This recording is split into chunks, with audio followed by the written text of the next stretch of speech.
Welcome back to Les Schwab Tire Center's Outdoor GPS. It's time for Owin's Field Report, sponsored by Les Schwab Tire Centers. Now, if you've been watching the show for the last 100 years, the last couple at the very least, I've been talking about, man, do I got a hot boat? My boat's a year and 2 months old, right? Previous boat I had for a few years, fishy, fishy, fishy, fishy. Previous boat to that, fishy, fishy, fishy. One before that, not so much. Kind of was really concerned about it. So I've always had this in the back of my head. Do I got a hot boat, right? Trying to neck this down a little bit. Mr. Bob Tolman, absolute legend here in the Northwest, was absolutely convinced that if you had a hot boat, you ain't catching fish, right? Well, he had mastered how to make sure his wasn't. A couple of hot boxes or black boxes in the back of his boat, had a tomometer, whatever the heck it was, that would tell him what the electromagnetic field or whatever the heck was going on in the water, okay? It's a real thing. If I giggle, forgive me, it's because it's over my pay grade and I laugh at that kind of stuff. Well, it's been a great excuse, right? Last year, I had my worst salmon season, springer, summer, and fall that I've had in longer than I can remember. And I've been able to document those years for the last 15 years here on Outdoor GPS. So I keep pretty good track.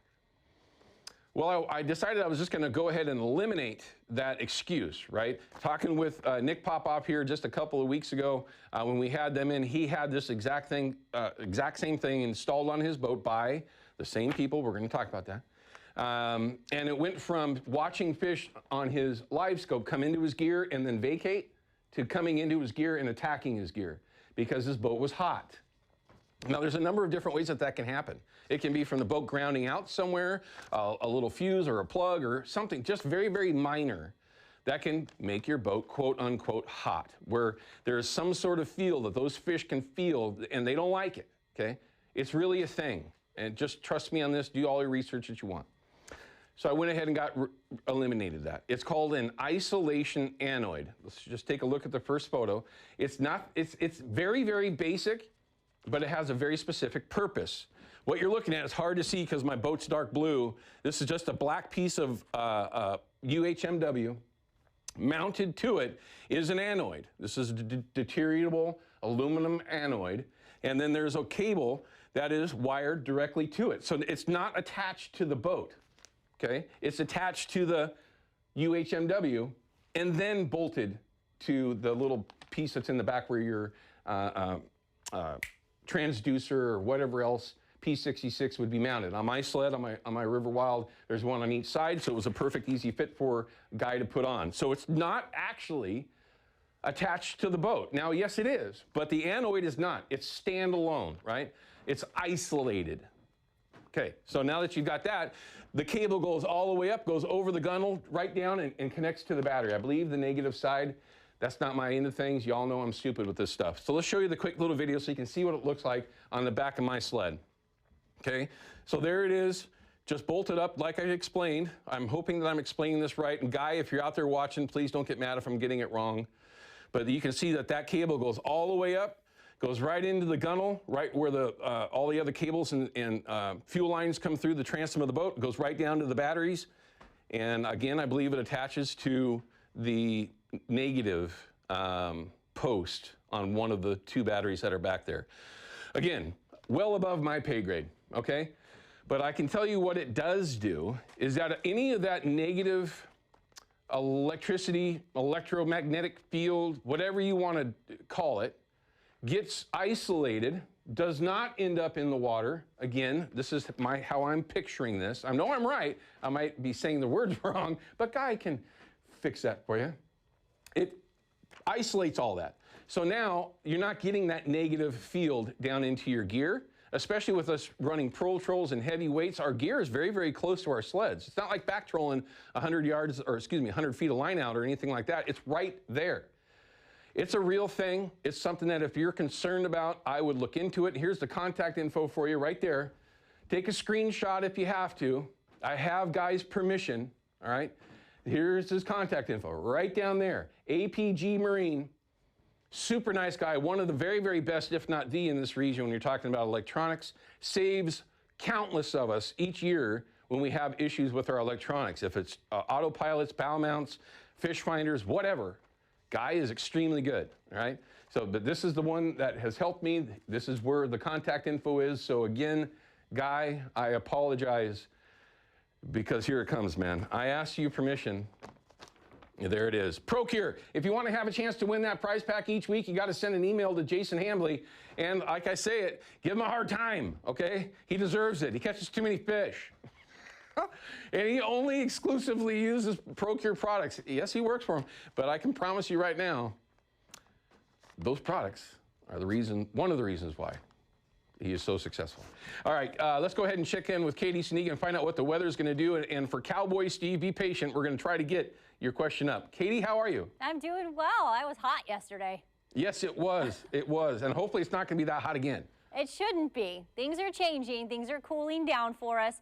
Today being the first of the steps down to the temperatures that we hang out for the week. And if you were here with us yesterday, I was talking about things all being out of whack as the model's not agreeing and us having to figure things out.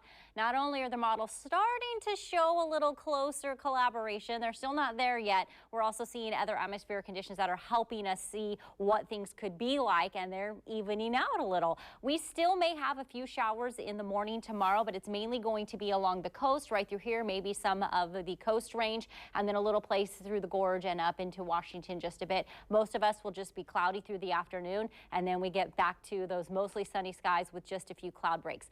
The change that we're seeing where things are starting to align is this is the trough we have that's coming down, bringing us onshore flow, cooler temperatures going into Monday. It's this high pressure center. Some keep it out, some move it in, but now they're starting to get a little closer, enough where we do expect to be within some high pressure for a few days. And then as we go into the next holiday weekend, there's a chance for this to drop down. So that's the wild card as to, hey, are we going to see a wet holiday weekend, or are we going to see a dry, warm, sunny one? So we'll be paying attention to that.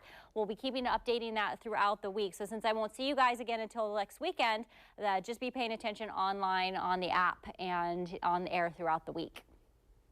I love this report, this forecast. I absolutely love it. I hope that it comes true. Isn't this beautiful? It is. Like, amazing. After yesterday sitting in the sun watching my daughter play soccer at 3 o'clock in the afternoon, it was really hot. Yeah, I had a baseball game, and all the parents were moving with the shade as the sun moved because we were dying. It was so hot out there. We love it. Katie, thank you very much. Have a great week. Where else are you going to get that kind of a weather report on an outdoor show? You're not. It's just that simple. Okay, really quickly, let's try to get Cowboy Steve. I love that name, Cowboy. Looks like you got a question about kicker motors. What's going on? Well, I've been trying to find an extended handle for my kicker motor, and all the 2, 3, 4 footers are just straight.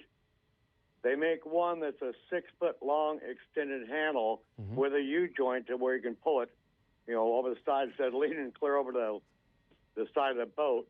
Where can you get a 2 or 3 foot extended handle with a U-joint on it? Okay, so that's a really tough question because it's a very special. I've seen it.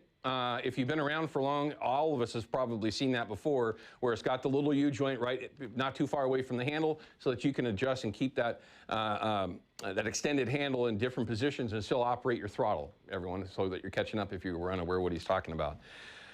I don't know if Fisherman's has them in stock or if they carry them. I would certainly look at their website because they typically carry all those things. So I would start there. Again, where are you at? I'm in Brush Parade, but I have been to Fisherman's, and they do make the extended handle in the 2 and 3 foot, but it doesn't swivel. Okay, Only again, long. Cowboy, again, I would still check their website just to see if it's there. If not, and I hate to say this, okay, I really do, but a very, very good source is going to be Amazon. I know that, and I really, it hurts me to say that. Yeah, I'm like you. But I'm not a computer guy. I understand, I got friends that can help me. That would be some place that you could just plug it right in, and it's probably going to pop right up. If not, it's also a Google search kind of thing away. So, Cowboy, if you've got somebody, I am terrible at this stuff too. If you have somebody that's better at it than you are, I would enlist them and just load it up in there. But it is something that you can find. I've seen them. I may have even fished with one in a drift boat before, but it would have been a long time ago. But again, sir, I hope that helps in some way. I know it's not the exact answer you're looking for, but at least it'll give you a place to start.